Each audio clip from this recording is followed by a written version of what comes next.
ආයුබෝවන් කියලා පිළිගන්නවා සියලු දෙනාම. අපේ ස්මාර්ට් ඉස්කෝලේ YouTube නාලිකාව මගින් මෙවර අධ්‍යයන පොදු සහතික පත්‍ර සාමාන්‍ය පෙළ විභාගය 2024-25 විභාගය වෙනුවෙන් අධ්‍යාපන අමාත්‍යාංශය මගින් නිකුත් කරලා තියෙන ගණිතයේ විෂය සඳහා නිකුත් කරලා තියෙන එකම අනුමාන ප්‍රශ්න සහිත පෙරහුරු පරීක්ෂණය එහෙම නැත්නම් අපි කියනවා ප්‍රැක්ටිස් පේපර් එකේ පිළිතුරු සාකච්ඡාවත් එක්ක තමයි මේ එකතු වෙලා ඉන්නේ. එතකොට මේ ප්‍රැක්ටිස් පේපර් එක අධ්‍යයනය කිරීම මගින් ඔබට මෙවර විභාගයට ලැබෙන ප්‍රශ්න පිළිබඳව සහ ඒ ප්‍රශ්නවල ආකෘතිය පිළිබඳව යම්කිසි ඔබට යම්කිසි තක්සේරුවකට එන්න පුළුවන් වෙනවා. එතකොට අපි බලාපොරොත්තු වෙනවා මේ ප්‍රශ්න පත්‍රය කොටස් 4ක් යටතේ වීඩියෝ 4ක් යටතේ මුළු ප්‍රශ්න පත්‍රයෙන් පිළිතුරු සාකච්ඡාව ආවරණය කරන්න. ඒකට පළවෙනි වීඩියෝ එකට මේ වීඩියෝ එකට අපි තෝරගත්තේ මේ පේපර් එකට අයිති වෙලා තියෙන කෙටි ප්‍රශ්න 25 සඳහා පිළිතුරු සාකච්ඡා කරන්න. ඊළඟට දෙවෙනි කොටසට අපි මේ පළමු ප්‍රශ්න පත්‍රයේ B කොටස සාකච්ඡා කරනවා. හරි. එහෙනම් අපි පටන් ගමු පිළිතුරු සාකච්ඡා කරන්න. එතකොට මේ කෙටි ප්‍රශ්න 25 ඔබ දන්නවා අත්‍යවශ්‍ය ඉගෙනුම් සංකල්ප යටතේ ඔබට මූලික ගණිත සංකල්ප අත්‍යවශ්‍ය ඉගෙනුම් සංකල්ප තමයි මෙම කොටසෙන් මන්නු ලබන්නේ. එතකොට මේ ප්‍රශ්න වල ස්වභාවය කියන්නේ මේ ප්‍රශ්න වල පරාසය ඔබ තේරුම්ගෙන තියෙන එක වැදගත් වෙනවා. පැය දෙකක් වැනි කාලයක් ඇතුළත මේ ප්‍රශ්න පත්‍රයට උත්තර ලියලා ඉවර කරනකොට. බලමු පළවෙනි ප්‍රශ්නය. කියනවා විද්ද රුපියල් 6000ක මුදලක් 108ක වාර්ෂික සුළුපොලි අනුපාතිකයක් ගෙවන බැංකුවක තැන්පත් කර ඇත. ඔහුට රුපියල් 1440ක පොලියක් ලැබෙන්නේ වසර කීයකට පසුවද කියලා අහනවා. එතකොට මේකෙදී අපි කරන්න තියෙන්නේ පළවෙනිටම අපි වසරක් සඳහා සුළුපොලි අපි හොයාගමු. ඒ සඳහා අපි කරන්න ඕනේ රුපියල් 6000 100ට 8න් ගුණ කරන්න. ගුණ කරාම අපිට ලැබෙනවා 6 වරක් 8 48යි 60 තියෙන හින්දා බිඳුවයි රුපියල් 480යි එක වසරක් සඳහා ඔහුට ලැබෙන පොලිය. ඒතර අපි දන්නවා සුළු පොලිය ගණනය කරනු ලබන්නේ වසරක පොලිය වසර ගණනෙන් ගුණ කිරීමෙන්. එම නිසා ඔහු ගෙවලා තියෙන මුළු පොලිය 1440යි 1440 වසරක පොලියෙන් බෙදීම මගින් අපිට ලැබෙනවා 3යි කියලා පිළිතුරක්. මේ තමයි අපෙන් අහන වසර කීයකට පසුවද කියන එකට පිළිතුර. ඒ කියන්නේ රුපියල් 480 ගානේ අවුරුදු 3ක් ගෙවුවොතින් තමයි එයාට 1440ක් ගෙවන්න වෙන්නේ. දෙවෙනි ප්‍රශ්නයේ ත්‍රිකෝණයක අභ්‍යන්තර කෝණ තුනේ එකතුව අංශක 180යි කියන ප්‍රමේය තමයි මෙතන අපිට භාවිතා කරන්න තියෙන්නේ. අපි බලන්න දැන් මෙතන x සහ 2x කියලා දීලා තියෙනවා. තව නොදන්න කෝණිකුත් තියෙනවා. අපි බලමු ගානේ මොකක්ද කියන්නේ ABC ත්‍රිකෝණයේ BAC ධන ACB සමානයි CI කියලා කියනවා. ඒ කෝණ දෙකක එකතුව. අපි බලමු BAC කෝණය BAC මේ මම මෙතන පාට කරපු මේ කෝණය තමයි BAC කෝණය. ඊළඟට ACB කෝණය කියලා කියන්නේ මෙන්න මේ කෝණය. ACB කියන්නේ මේ කෝණය. මේ නිල් පාටින් මම පාට කරපු කෝණ දෙකේම එකතුව අංශක 100යිලු. මේ දෙන්නගේම එකතුව අංශක 100යි. අපි දන්නවා කෝණ තුනේ එකතුව අංශක 180යි. ඒ නිසා ඔබට පැහැදිලි ඇති මේ කෝණ දෙකේ තියෙන අංශක 100ට මෙතනින් ඉතුරු වෙලා තියෙන මේ 2x එකතු කරොත් අපිට ලැබෙන අගය 180. එම නිසා 2x ධන 100 සමානයි 180යි. ඒතර අපිට මේ ලැබෙනවා සරල සමීකරණයක්. මේ සරල සමීකරණය විසඳලා අපිට පුළුවන් 100 පැත්ත මාරු කරන්න ගිහිල්ලා දාන්න දකුණු පැත්තට. එතකොට 2x සමානයි 180 ඍණ 100 වෙනවා. ඒ කියන්නේ 2x සමානයි 80ක් වෙනවා. 180න් 100ක් අඩු කරාම එම නිසා දෙපැත්තම දෙකෙන් බෙදීම මගින් අපිට x වලට අගයක් ලැබෙනවා. x සමානයි අංශක 40ක් කියලා. හරි. එතකොට මෙතන මේ BAC වලගේ x කියලා තිබුණා කියලා ඒක අපිට මේ ගාන හදනකොට වෙනම වැදගත් වෙන්නේ නැහැ. මේ දීලා තියෙන කෝණ දෙක එකතුවට 2x එකතු කරාම කෝණ තුන 180යි කියලා අපිට ගන්න පුළුවන් වෙනවා. තුන්වෙනි ගැටලුව පහත සඳහන් වීජීය පදවල කුඩාම පොදු ගුණාකාරය සොයන්න. ඉතින් මේකත් ලේසි ප්‍රශ්නයක් හැම අවුරුද්දකම අහනවා. අපි බලමු මෙතන තියෙනවා සංඛ්‍යා දෙකක්. මේක හොයන්න එක එක ක්‍රම තියෙනවා. මම මේ කියන්නේ මුකුත් දන්නේ නැති කෙනෙකුට පුළුවන් මෙහෙම. මෙතන තියෙනවා සංගුණක බලන්න x වර්ගයේ y ගේ සංගුණකය 1යි. මෙතන දෙවෙනි පදයේ සංගුණකය 4යි, තුන්වෙනි පදයේ සංගුණකය 6යි. එක තියෙන නිසා ඒකේ ආයෙ හොයන්න දෙයක් නැහැ. මේ 4යි 6යි අරගෙන 4 සහ 6 ගුණාකාර ලියන්න 4 8 12 16 20. ඒ වගේම 6 ගුණාකාර ලියන්න 6 12 18 24. දැන් ඔයාලට පේනවා මේ සංඛ්‍යා දෙකේ කුඩා පොදු ගුණාකාරය 12යි.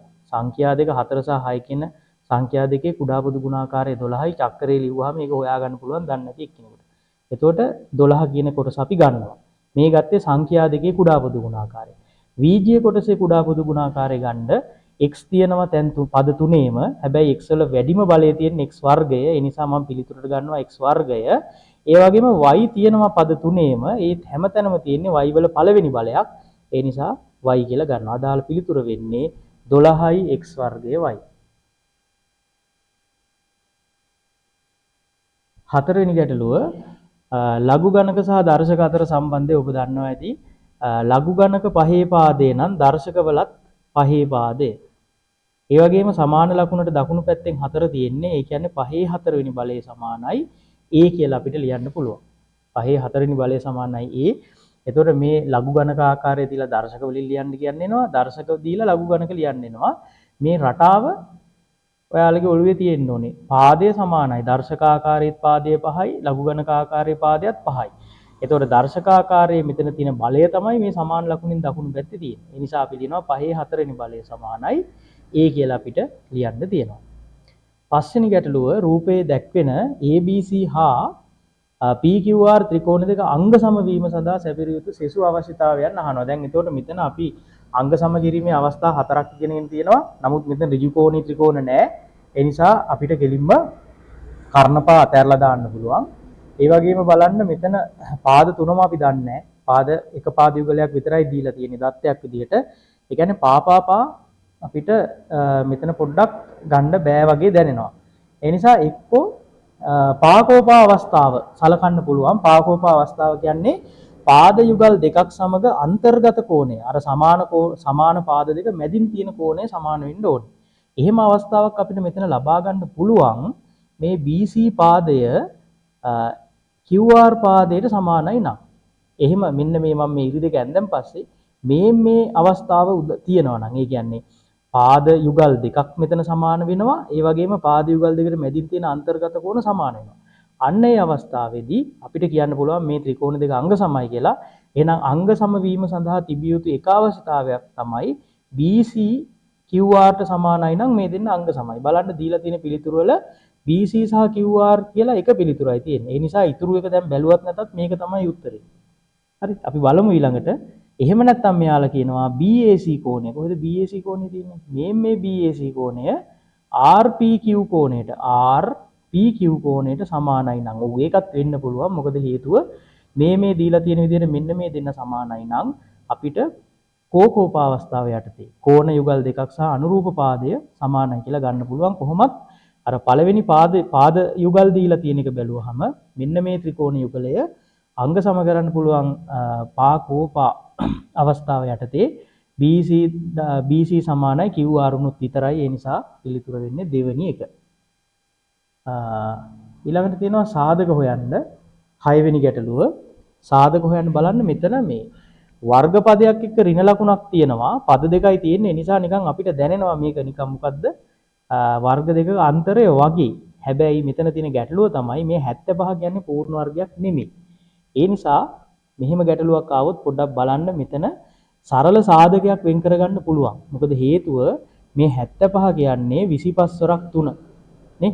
ඒ නිසා මම පළවෙනියටම කරන්නේ මෙතනින් 3 කියන සාධකේ අයින් කරනවා. එතකොට x වර්ගය ඍණ 25 කියන ප්‍රකාශනය මට ලැබෙනවා.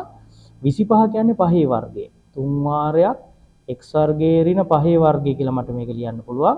දැන් වරහනට පිටින් තියෙන සාධකයේ එහෙමම ඉතුරු කරලා මේ වරහන තුල තියෙන කොටස වර්ග දෙකක අන්තරයක් විදිහට වර්ග දෙකක අන්තරයේ සාධක ලියන්න පුළුවන් x ධන 5 x ඍණ 5 තමයි පිළිතුර වෙන්නේ. හත්වෙනි ගැටලුව වර්ගඵලය 154ක් වූ වෘත්තාකාර කඩදාසියකින් කේන්ද්‍ර කෝණයේ විශාලත්වය 90ක් වූ කේන්ද්‍රික ඛණ්ඩයක් කපා ගන්නු ලැබේ. කේන්ද්‍රික ඛණ්ඩයක වර්ගඵලය සොයන්න. දැන් ඒතකොට ඔයාලා දන්නවා අපි කේන්ද්‍රික ඛණ්ඩවල වර්ගඵල හොයන්න සූත්‍ර දන්නවා. ඒ වගේම ඒවා පාඩම් කරගෙන තියෙනවා. නේ? ඒතකොට අංශක 90ක් වුණ කේන්ද්‍රික ඛණ්ඩයක වර්ගඵලය හොයන සූත්‍රය අපි දන්නවා phi r වර්ගය වැඩි කිරීම θ බෙදීම 360යි. හැබැයි 90 දැම්මම 4න් 1යි කියලා. නමුත් මේ ගානේ හැටියට මේවට r හොයා phi r වලට ආදේශ කර කර වර්ගඵලය හොයන්න දෙයක් නැහැ. මෙතන මේ ගාන පරිස්සමට කියවන්න. මෙහෙම ගානක් ඔය මීට කලින් මොඩල් පේපර් වල එහෙමත් තිබිලා තියෙනවා. මීට කලින් ඒ වගේත් මොකද කියන්නේ වර්ගඵලය 154ක් වෙන වෘත්තයක් තියෙනවා. මේ වෘත්තයක් තියෙනවා වර්ගඵලය 154යි සම්පූර්ණ වෘත්තය. මේ වෘත්තයෙන් කේන්ද්‍ර කෝණය 90ක් වුණු ආස්තරයක් කපනවාද? ඒ කියන්නේ කේන්ද්‍ර කෝණය 90ක් වෙන ආස්තරයක් කපන්න නම් මේ වෘත්තය හරියටම 4ට නේ කේන්ද්‍රය හරහා හරියටම 4කට බෙදන්න ඕනේ. ඒ කියන්නේ මේ අංශක 90ක් වෙනවා කියලා කියන්නේ මේ මුළු වෘත්තයේ වර්ගඵලයෙන් 4න් 1යි මේ කේන්ද්‍ර කෝණය අංශක 90ක් වන කේන්ද්‍රික ඛණ්ඩය.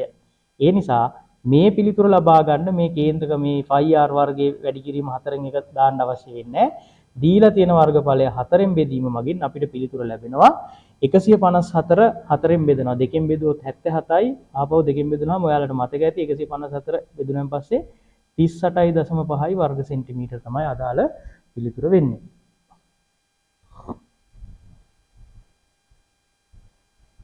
අටවෙනි ගැටලුව කුලක ජනන ස්වරූපය. අපි දන්නවා අපි කුලකයක් නිරූපණය කරන්න පුළුවන් ක්‍රම 4ක් ඉගෙනගෙන තිනවා. 3ක් 7 ශ්‍රේණියද ඉගෙන ගන්නවා. විස්තර ලෙස සංගල වරහන් තුල ලියනවා කියලා. දැන් මේ දීලා තියෙන විදිහට A සමානයි සංගල වරහන් ඇතුලේ 20ට අඩු ගුණාකාර විස්තරය. ඊළඟට ඔය විස්තරයේ තියෙන එක ලියන්න පුළුවන් තව ක්‍රමයක් තියෙනවා සංගල වරහන් තුල කමා මගින් අවයව වෙන් කරලා කමා දාලා අවයව ටික ලියන්න පුළුවන්. තුන්වෙනියට අපි ඉගෙන ගත්තා වෙන් රූප සටහන. හතරවෙනි ආකාරය තමයි 10 ශ්‍රේණියේදී අපි ඉගෙන ගන්නේ කුලක ජනන ස්වරූපය ලියන්න කියලා. ඒතකොට මේක එච්චර අමාරු දෙයක් නෙවෙයි. හැබැයි අපි ගොඩක් ළමයි මේක වැඩි ලියලා නැහැ. හරි. A සමානයි 20ට අඩු 5 ගුණාකාර කියලා කියන්නේ අපි නිකමට මේක කියලා නැති වුණත් අවයව ටික ලියමුකෝ. 20ට අඩු 5 ගුණාකාර කියලා කියන්නේ 5 10 15. ওই තුනනේ එන්නේ. 5 10 15 තමයි 20ට අඩු 5 ගුණාකාර වෙන්නේ. එතකොට දැන් මෙතන තියෙන ගැටලුව තමයි මේක කුලක ජනන ස්වරූපයෙන් ලියන්න කියලා කියනවා. කුලක ජනන ස්වරූපය කියන්නේ කුලකයන් ලියන සාධාරණ ආකාරය. මෙච්චරයි කරන්න තියෙන්නේ. අර විදිහටම ඒ කියලා දාලා ඒ කුලකයෙන් ලියන්නේ සංගල වරහන් දා ගන්නවා. දාගෙන මම ගන්නවා මේ කුලකයේ තියෙන ඕනෑම අවයවයක් සාධාරණ අවයවයක් මම ගන්නවා x කියලා. කුලක x කියන්නේ කවුද? කුලකය තුල පැවතිය හැකි ඕනෑම අවයවයක්. එතකොට අපි මෙතනදී x කියන්නේ කවුද කියලා හඳුන්වලා දෙන්න ඕනේ. කවුද x? x කියලා කියන්නේ කවුද? 20ට අඩු 5 ගුණාකාර.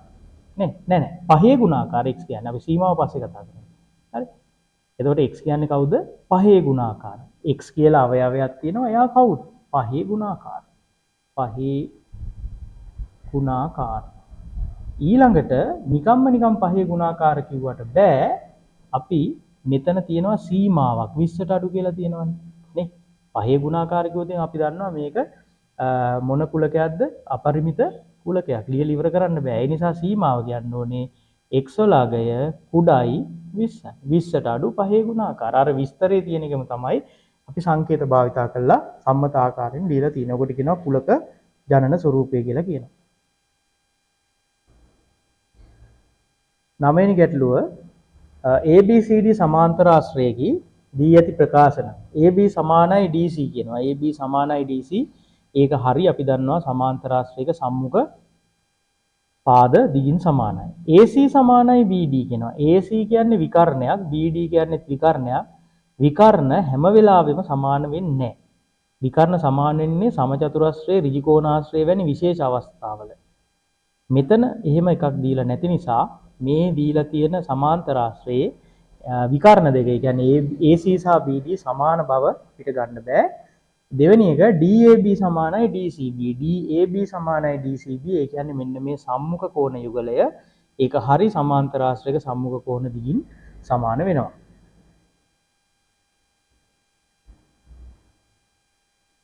10 වෙනි ගැටලුව ආනයනික විදුලි උපකරණයක විකිණුම් මිල රුපියල් 80000ක් වේ. එම භාණ්ඩය මිලට ගැනීමේදී 15%ක එකතු කළ අගය මත වැට් ගෙවිය යුතුය. අපි දැන් ඉගෙනගෙන තියෙනවා වැට් බද්ද එකතු කරන්නේ ආනයනික හෝ ආනයනය කරන හෝ අපනයනය කරන හෝ භාණ්ඩයකට ඒකේ වටිනාකමට. ඒ කියන්නේ 80000න් 115ක් අපි වැට් බදු විදිහට ගෙවන්න ඕනේ. ඒ නිසා අපි පළවෙනියටම හොයාගන්න ඕනේ මෙතනින් වැට් බදු මුදල.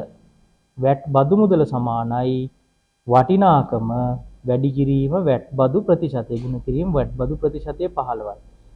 කැපිලා යනවා බිංදු දෙකක්. එතකොට 15 120යි. තව බිංදු දෙකක් එනවා. ඒ කියන්නේ බදු මුදල 12000යි.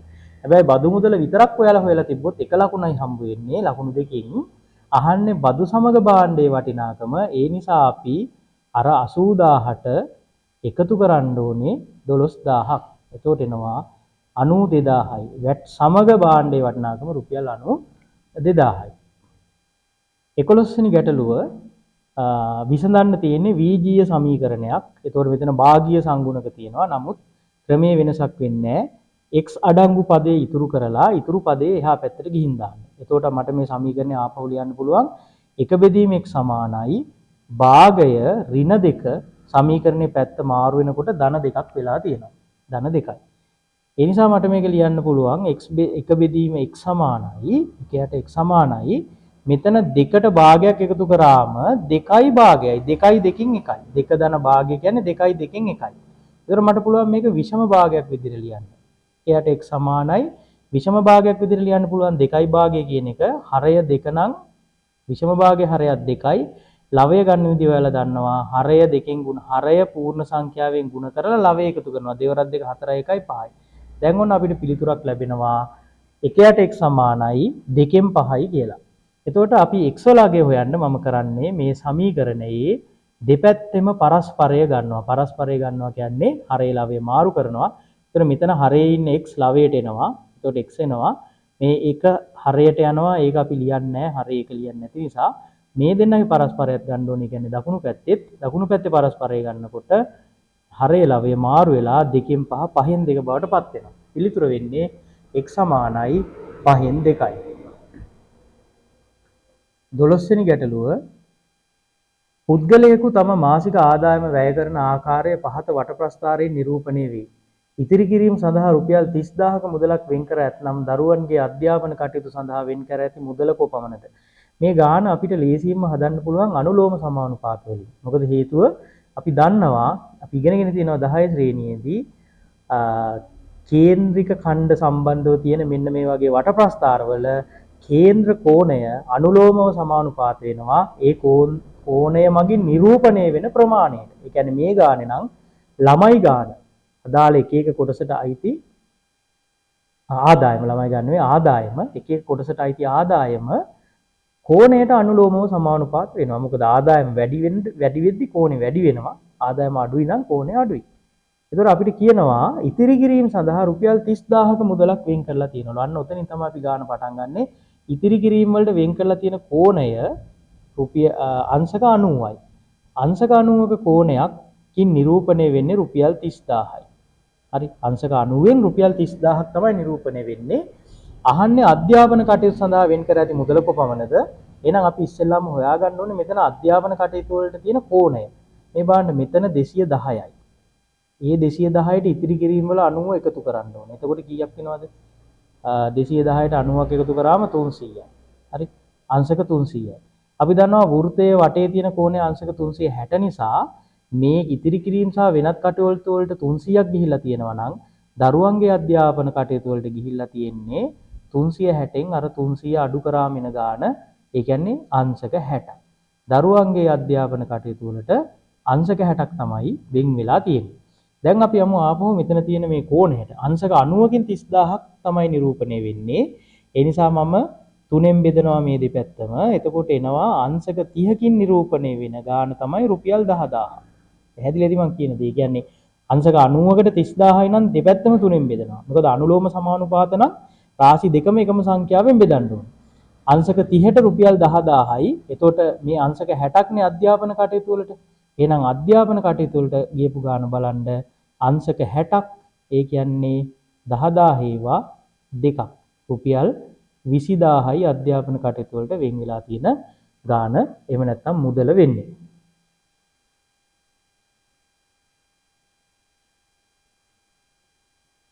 13 වෙනි ගැටලුව. 13 වෙනි ගැටලුව අපි බලමු. AD සංඛ්‍යා AD රේඛාවේ මධ්‍ය ලක්ෂය x යි. ඔන්න අපි දැන් කියන කරුණු පොඩ්ඩක් බලාගමු. මේ AD රේඛාව තියෙනවා මධ්‍ය ලක්ෂය x. ඒක ලකුණු කරලා තියෙනවා. ඊළඟට DCB සරල රේඛාවක් සහ කොයිද DC? DCB කියන්නේ මේ යට තියෙන පාදක රේඛාව. DCB සරල රේඛාවක් සහ OABC සමාන්තර ආශ්‍රයකි. OABC සමාන්තර ආශ්‍රයකි. OA සමානයි 5යි නම් මෙතන කියනවා සෙන්ටිමීටර් 5යි. එතකොට හොඳට මතක තියාගන්න මේ කෙටි ප්‍රශ්නවල මේ වාර සාධනය වගේ ඔයාලා ඕනකට වැඩිය ගොඩාක් කරුණු ලියලියා හදන්න අවශ්‍ය වෙන්නේ නැහැ. මේ දත්ත මේ රූප සටහනේ ලකුණු කිරීම ප්‍රමාණවත්. මෙතන සෙන්ටිමීටර් 5යි. අපි දන්නවා OABC සමාන්තර ආශ්‍රයක් නම් අපිට කියන්න පුළුවන් මේ BC වල අගයත් සෙන්ටිමීටර් 5යි. BC වල අගයත් සෙන්ටිමීටර් 5යි. හරිද? අපෙන් අහන්නේ මේ BD දිග. දැන් ඔයාලට පේනවද මෙතන තියෙනවා මධ්‍ය ලක්ෂ ප්‍රමේයේ විලෝමය. මතකයිද? අපි ඉගෙනගෙන තියෙනවා යම් කිසි ත්‍රිකෝණයක මෙතන බලන්න ABD කියන ත්‍රිකෝණයේ එක පාදයක් සමච්ඡේදනය කරමින් AD පාදයේ සමච්ඡේදනය කරමින් AB පාදයට සමාන්තරව ගමන් කරන හින්දා CX රේඛාව මධ්‍ය ලක්ෂ ප්‍රමේයේ විලෝමයට අනුව මේ DC සහ CB සමාන වෙන්න ඕනේ. මොකද හේතුව එක පාදයක මධ්‍ය ලක්ෂය හරහා තවත් පාදයකට සමාන්තරව ගමන් කරන රේඛාව ත්‍රිකෝණයේ අනෙක් පාදය සමච්ඡේදනය කරයි කියලා අපි ඉගෙනගෙන තියෙනවා. ඒ නිසා මධ්‍ය ලක්ෂ ප්‍රමේයේ විලෝමයට අනුව මට කියන්න පුළුවන් මෙන්න මේ BC 5යි නම් DC වල අගයත් 5යි සෙන්ටිමීටර කියලා. එම නිසා මෙතන අපෙන් අහන්නේ DB පාදය නේ BD පාදය සමානයි 10යි සෙන්ටිමීටර. මේක සාධනය කරනවා වගේ වගන්ති ලියන්න හේතු දක්වන්න අවශ්‍ය වෙන්නේ නැහැ අපිට. මම මේ කියපු කරුණු ටික මෙන්න මේ රූප සටහනේ මේ විදිහට ලකුණු වුණා නම් හොඳටම ප්‍රමාණවත් මතක තියාගන්න විනාඩි 2කට අඩු කාලයක් අපිට මේ ගණන් හදන්න එක ගාණක් වෙනුවෙන් හම්බ වෙන්නේ. මෙතන අපි OA ලකුණු කරා සමාන්තර ආශ්‍රයක් නිසා BC ලකුණු කරා 5යි කියලා සම්මුඛ පාද. ඊට පස්සේ අපි මධ්‍ය ලක්ෂ ප්‍රමේය විලෝමයට අනුව මේ දෙන්න අපි සමානයි සමච්ඡේදනය වෙනවා කියලා ගත්තා. ඒ ටික රූප සටහනේ ලකුණු කරපුවම ප්‍රමාණවත් වෙනවා. 14 වෙනි ගැටලුව තුනී තහඩුවක්කින් සාධන ලද අරය සෙන්ටිමීටර් 7ක් හා උස සෙන්ටිමීටර් 5ක් වූ පියන රහිත ඍජු වෘත්ත සිලින්ඩරාකාර වාදනයක් රූපයේ දක්වා ඇත. එහි බාහිර පෘෂ්ඨ වර්ගඵලය සොයන්න. එතන බාහිර පෘෂ්ඨ වර්ගඵලය හොයන සූත්‍රය තමයි සිලින්ඩරයක 2πRh සූත්‍ර මතක තියෙන්න ඕනේ. සමහර වෙලාවට මේ සූත්‍රය එහෙම සමහර ගණන් වල දීලා තියෙනවා සමහර ලාවට දෙන්නේ නැහැ. අදාළ අගයන් ආදේශ කරන්න. π වල අගය අපි මෙතෙන්දි ගන්නවා 7න් 22යි කියලා. අරය 7යි නේ. තුනී තහඩුව නිසා අරය 7යි කියලා දීලා තියෙනවා. එහෙනම් මෙතන r වලට 7යි. h වල අගය උස සෙන්ටිමීටර් 5යි. සෙන්ටිමීටර් 5යි. මේක ඊටාම සරල ගැටලුවක් නිකන් උදාහරණයක් වගේ. හරි. එතකොට මෙතන බලන්න ඔයාලට සුළු කරන්න පුළුවන් මේ හරයේ තියෙන 7ට මේ ලවයේ තියෙන 7 කැපිලා යනවා. ඊට පස්සේ ඉතුරු වෙන්නේ කවුද? 22 දෙකෙන් වැඩි කරාම 44යි. ඒ 44 ආපහු පාරක් 5න් වැඩි කරන්න ඕනේ. 4 වරක් 5 20න් 0.2ක් ඉතුරුයි. 4 වරක් 5 20යි 22යි වර්ග සෙන්ටිමීටර් 220යි 2πr. හරි නේද? තුනී තහඩුවකින් අරය 7යි. එන r 7යි උස 5යි.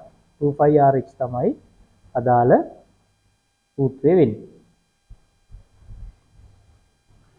පළමු පදයේ 8ද පොදු අනුපාතයේ පහදවන ගුණෝත්තර ශ්‍රේණියක හතරවන පදයේ 10 බලයක් ආකාරයෙන් දක්වන්න. දැන් මේකේ එක සැරේ හිතන්න එපා. හතරවන පදේ හොයලා ඉන්නකො ඉස්සෙල්ලා මේ 10 බලය අපි පස්සේ තියාගමු. දැන් දෙකම එකපාර හිතුවොත් මේ ගාන හදන්න හිතෙන්නේ නැහැ. හරි. පළමු පදයේ 8ද පොදු අනුපාතයේ පහදවන ගුණෝත්තර ශ්‍රේණියක හතරවන පදේ නහන්නේ. අපි ඉස්සෙල්ලා හතරවන පදේ හොයමු. ගුණෝත්තර ශ්‍රේණියක පදේ හොයන සූත්‍රයේ TN සූත්‍රය මොකද්ද? TN සමානයි AR ගේ n ඍණ 1 වෙනි බලය. හරි. අපි අහන්නේ හතරවෙනි පදේනේ. මම වෙනවා T4 සමානයි පළමු පදේ 8යිනේ. 8 ගුණ කිරීම පොදු අනුපාතය 5යි. හතරවන පදය ඒ කියන්නේ 4 ඍණ 1යි. ඔක නෙන්නේ. මෙයා සුළු කරන්න t4 සමානයි 8 ගුණ කිරීම 5 4 එක කරන 3 කියන්නේ 5 3 වෙනි බලය. අපි දන්නවා 5 3 වෙනි බලය 125යිනේ. 5 3 වෙනි බලය 125යි. 125 8ෙන් ගුණ කරාම 1000යි.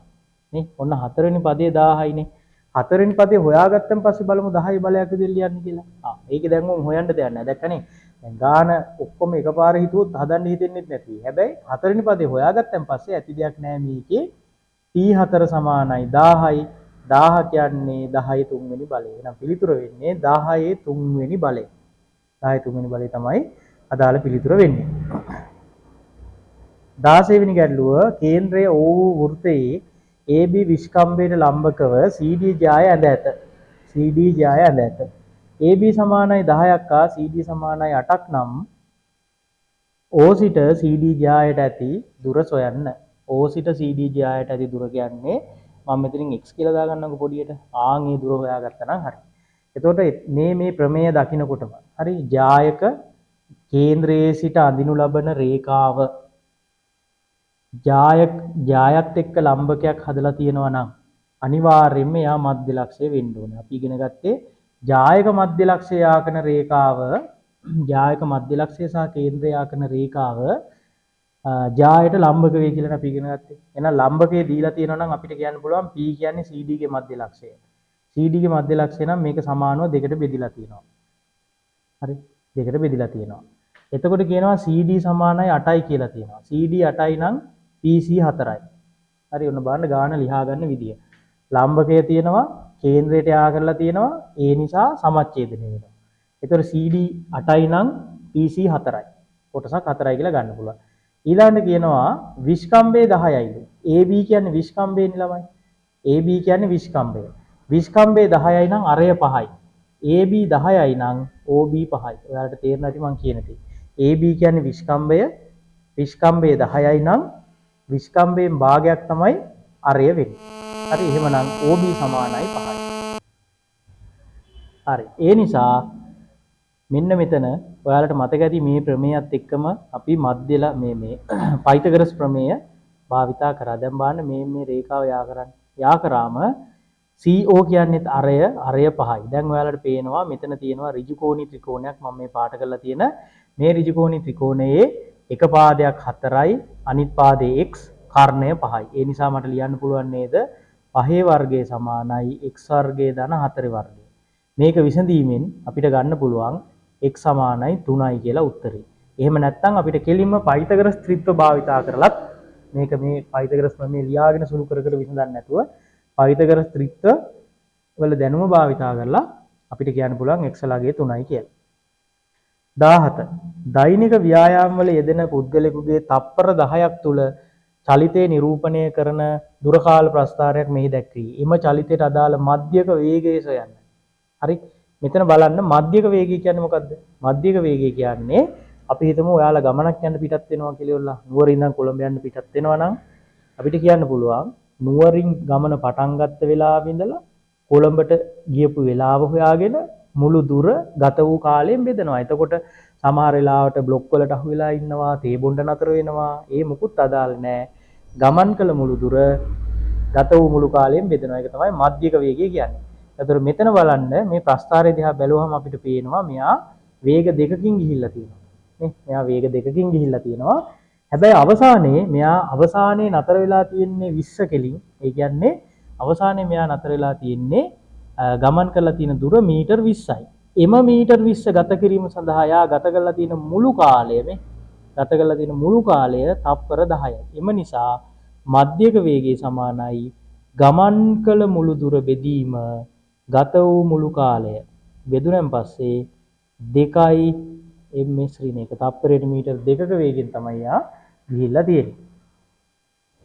18 3x ධන 2 කුඩයි 8 අසමානතාවය තෘප්ත කරන පරිදි x ට ගත හැකි විශාලතම නිකිල අගය සොයන්න.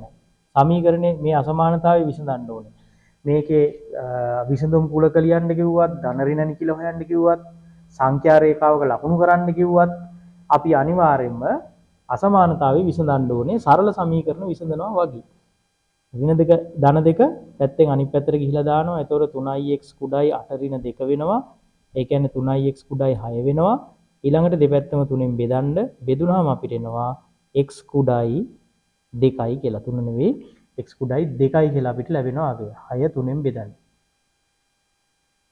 අසමානතාවය විසඳලා තියෙනවා නම් විතරක් තියෙනවා නම් එක ලකුණයි දෙන්නේ. මෙතන තව එකක් කියනනම් විශාලතම නිකිලාගේ සොයන්න කියලා.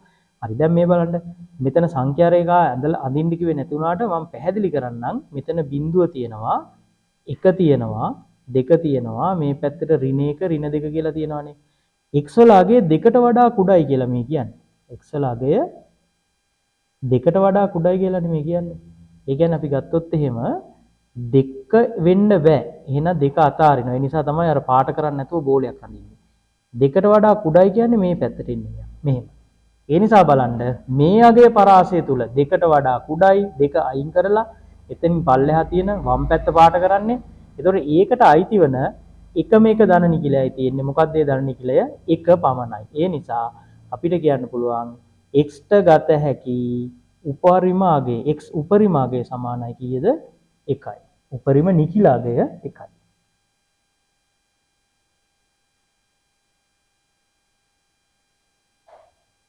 දහනම් වෙනි ගැටලුව රූපයේ දැක්වෙන වෘත්තයේ කේන්ද්‍රය ඕන අතර ABCD ලක්ෂ වෘත්තයේ මත පිහිටයි. ABCD ලක්ෂ වෘත්තයේ මත පිහිටයි. ඒ කියන්නේ ABCD වෘත්ත චතුරස්‍රයක්. රූපයේ ලකුණු කර ඇති තොරතුරු භාවිතයෙන් x වල අගය හොයන්න. x වල අගය හොයන්න කියලා අපිට කියනවා. හරි බලමු.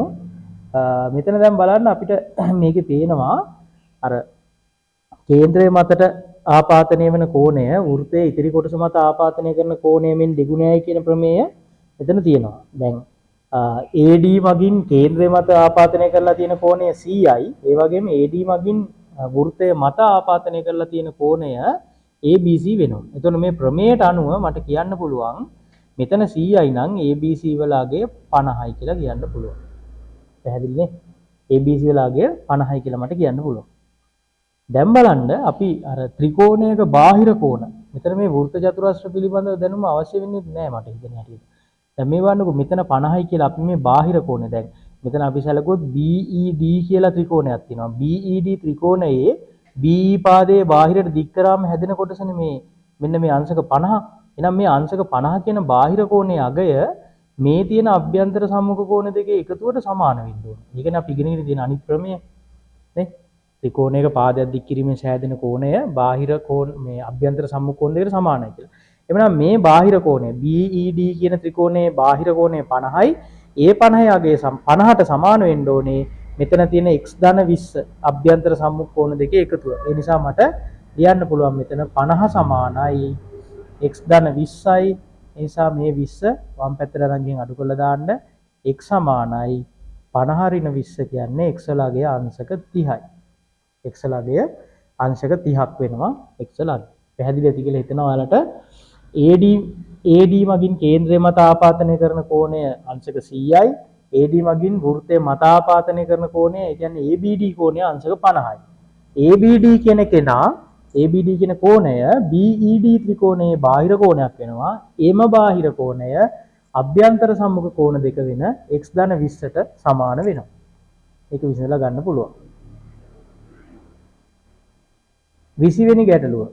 දී ඇති තොරතුරු අනුව AB සරල රේඛාවේ සමීකරණය සොයන්න.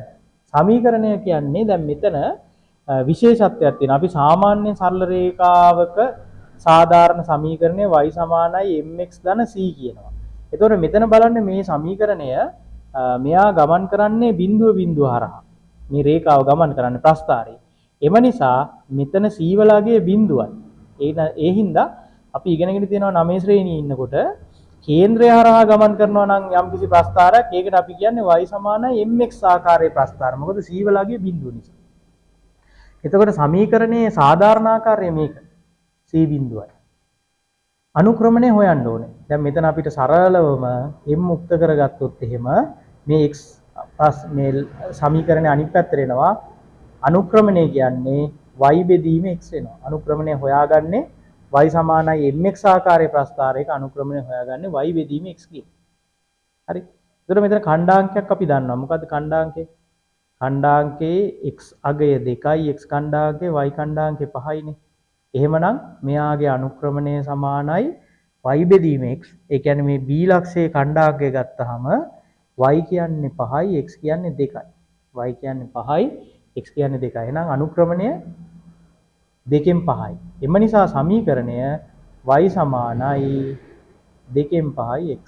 තමයි සමීකරණය වෙන්නේ. 21 වෙනි ගැටලුව ඇසුරුමෙහි ස්කන්ධය කිලෝග්‍රෑම් 1ක් ලෙස සටහන් කර ඇති සීනි හා පරිප්පු පැකට් කිහිපයක ස්කන්ධය ප්‍රායෝගිකව මෙන ලබාගත් තොරතුරු පහත වගේ දැක්වේ.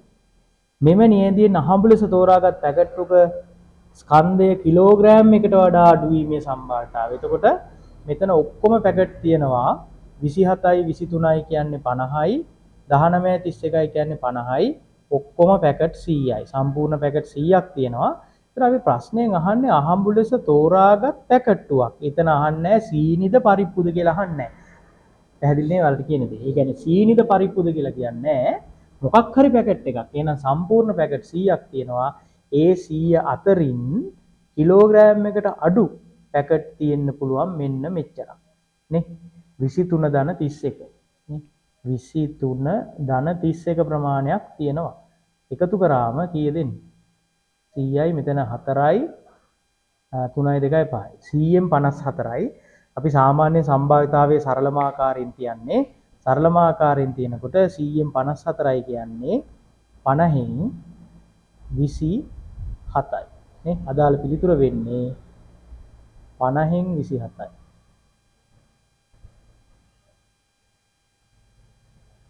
පනයින් 27යි.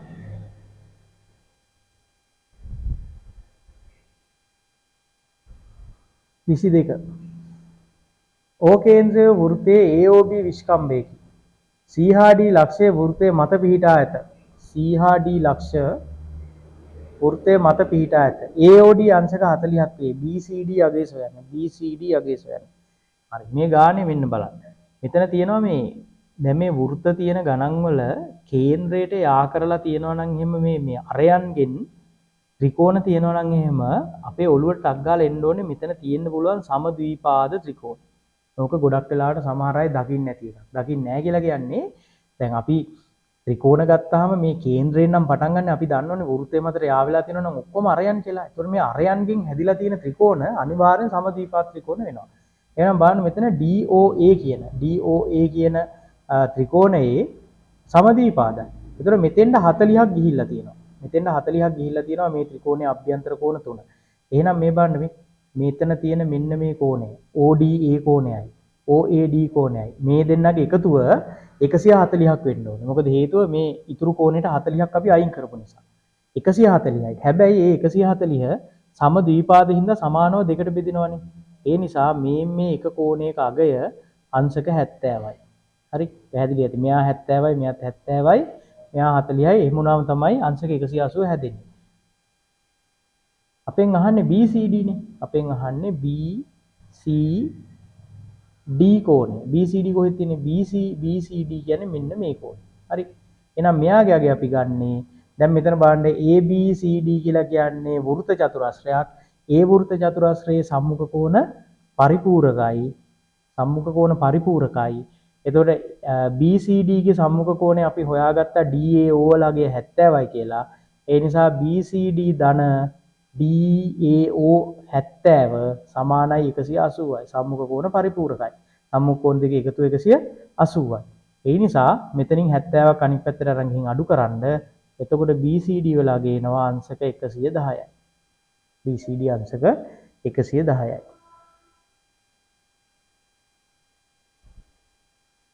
මීටර් 20ක් උස AB සිරස් ගොඩනැගිල්ලක B පිහිටි කවුලුවක. ඒතර AB සිරස් ගොඩනැගිල්ලේ මුදුනේම තියෙන කවුලුවකින් මේ B වල තියෙන කවුලුවකින් නිරීක්ෂණය කරන අයෙකුට ගොඩනැගිල්ල පිහිටි තිරස් බිමේ C නම් ස්ථානයක වෙන අවරෝහණ කෝණය අංශක 40. හොඳට මතක තියාගන්න ඉන්නේ අහසේ නම් අනිවාර්යෙන් පොළොවට සමාන්තර රේඛාවක් අඳින්න ඕනේ. ඒක තමයි S මට්ටම වෙන්නේ යාගේ. හොඳට මතක තියාගන්න ඒක. ඉන්නේ අහසේ නම් ඉන්නේ පොළොවේ නෙවෙයි නම් අහසේ නම් ඉන්නේ S මට්ටම පොළොවට සමාන්තර සරල රේඛාවක්. ඒක ඇඳ ගන්න ඕනේ. ඒක ඇඳගත්තේ නැත්නම් ගාන වර්ගය. හරිද? එතකොට මතක තියාගන්න අහසේ ඉන්නවා නම් අවරෝහණ කෝණය මනින්නේ මේ ඇස් මට්ටමේ ඉඳලා පහළට. බිම තියෙන එකක් දිහා බලනවනම් දැන් C තියෙන්නේ බිමනේ. B වල අහසේ ඉන්න එක්කෙනාට C තියෙන්නේ බිම. එයා බලන්න ඔළුව පල්ලෙහාට හරවන්න ඕනේ. ඔළුව පල්ලෙහාට හරවන කෝණය තමයි අවරෝහණ කෝණය කියන්නේ. ඒ අවරෝහණ කෝණය මනින්නේ අර අහසේ ඉන්න එක්කෙනාගේ ඇස් මට්ටමින් කොච්චරක් පල්ලෙහාට ඔළුව හරවනවද කියන තැන. එහෙනම් ඔය අංශක 40 මෙන්න මේක. හරි. ස්ථානයේ පෙන්න අවරෝහණ කෝණය අංශක 40කි. එම දත්ත බීහි පිහිටි කවුළුවකින් නිරීක්ෂණය කරන එක. හරි. ඊටාම සරලයි. 24 බලන්න න්‍යාස දෙකක් දීලා තියෙනවා. ඒ දීලා තියෙන න්‍යාස දෙකේ මෙයා දෙකේ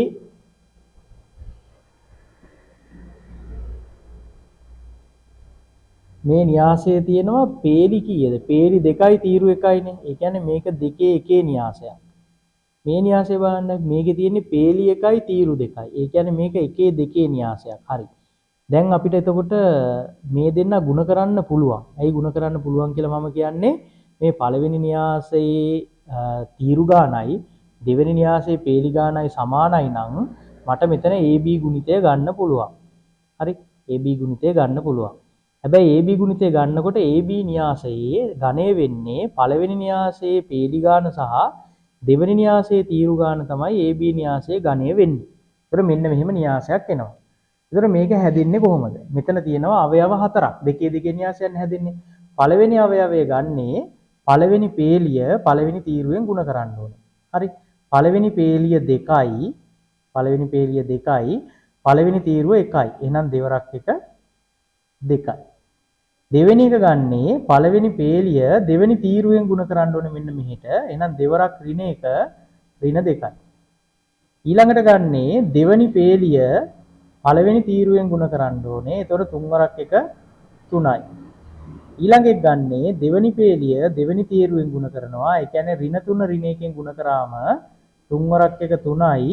හැබැයි නෑ මෙතන ඍණ 3 පොඩ වැරදුනානේ. මෙතෙන් දෙන්න ඕනේ ඍණ 3. ඒ කියන්නේ දෙවෙනි පේලිය ඍණ 3 පළවෙනි තීරුවෙන් ගුණ කරනවා. ඍණ 3 එකෙන් ගුණ කරාම ඍණ 3 වරක් 1 ඍණ 3යි. ඊළඟට ඍණ 3 දෙවෙනි පේලිය දෙවෙනි තීරුවෙන් ගුණ කරනවා.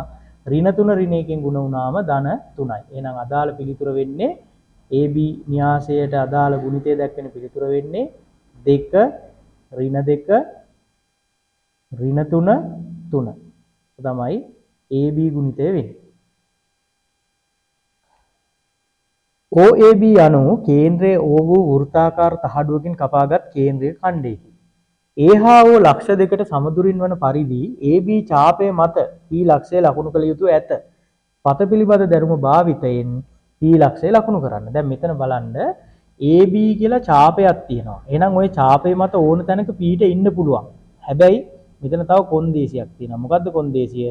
මේ P ඉන්න තැන ඉඳලා AO ට නේ A හා O ලක්ෂ දෙකට සමදුරිනුත් ඉන්නවා. ඒ කියන්නේ මේ P මේ වෘතයේ මත ඡාපය මත ඉන්නත් ඕනේ. හැබැයි AO ට සමදුරින් ඉන්නත් ඕනේ.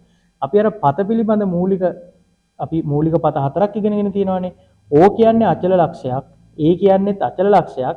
එහෙනම් මේ අචල ලක්ෂ දෙකට සමදුරින් තව ලක්ෂයක් පිහිටනවා නම් ඒ ලක්ෂයේ පිහිටන්න ඕනේ මෙන්න මේ අචල ලක්ෂ දෙක යා කරන. ඒ කියන්නේ OA ලක්ෂ දෙක යා කරන රේඛාවේ ලම්බ සමච්ඡේදකයේ මත තමයි මෙයා පිහිටන්න ඕනේ.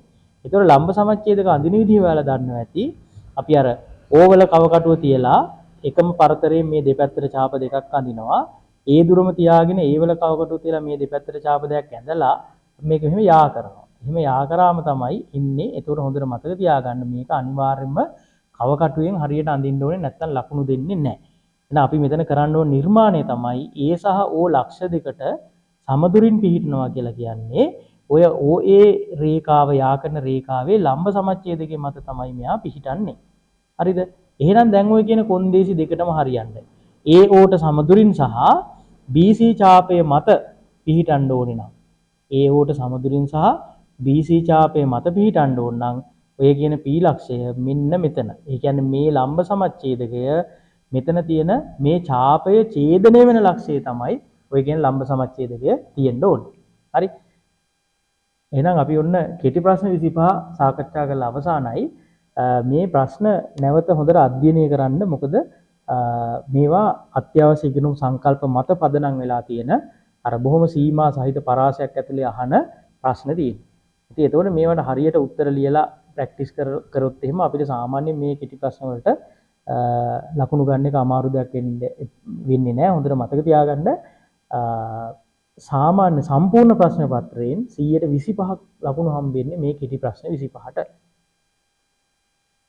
අපි එතකොට මේකේ දෙවෙනි කොටස දෙවෙනි වීඩියෝ එකෙන් අපි දෙවෙනි කොටසෙන් සාකච්ඡා කරන්න බලාපොරොත්තු වෙන්නේ මේ පළමු ප්‍රශ්න පත්‍රයේ B කොටස. ඒ කියන්නේ ව්‍යුහගත රචනා ප්‍රශ්න කොටස තමයි සාකච්ඡා කරන්න බලාපොරොත්තු වෙන්නේ. ඒතකොට මේ දෙවෙනි වීඩියෝ එකත් එක්ක එකතු වෙලා ඔයාලට මේ පිළිබඳවත් දැනුමක් ලබා ගන්න පුළුවන්කම තියෙනවා.